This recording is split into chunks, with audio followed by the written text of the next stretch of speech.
Today we're going to be looking at two different phones, the Nokia 2220 Slide and the Samsung Note 3. We will be looking extremely closely at the specifications of these two phones to end the seemingly everlasting debate concerning which of these two are better.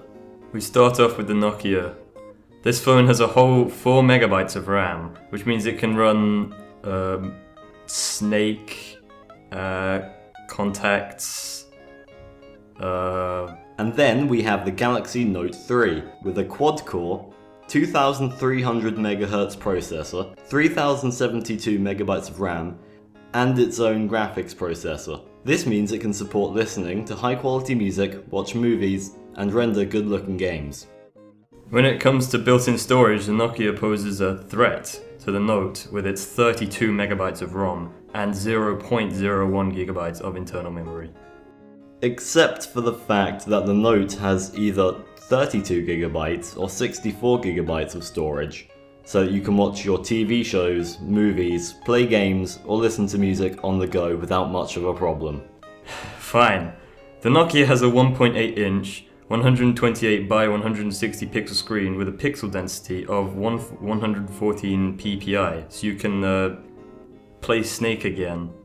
The Note once again excels with one of its main features, the screen.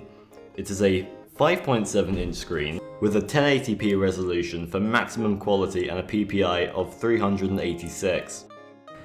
Gee, I bet you need a stylus to work the thing. That is also included. What? As for sensors, the Note has a light sensor, proximity sensor, electrometer, gyroscope, compass, thermometer, gesture sensor, humidity sensor, and barometer. And you? Do you even know what half of those do? Nope.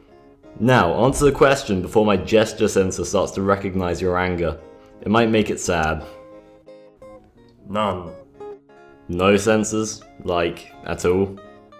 Yeah, no. But I do have a 0.3 megapixel camera which can record at 128 by 96 at 10 frames a second.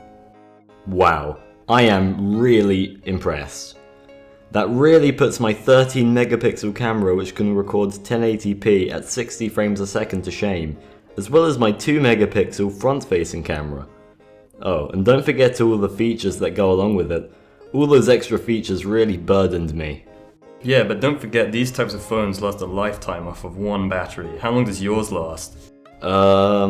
About 528 hours on standby. Yours? Let me check. What? Nothing. Well, this should be good.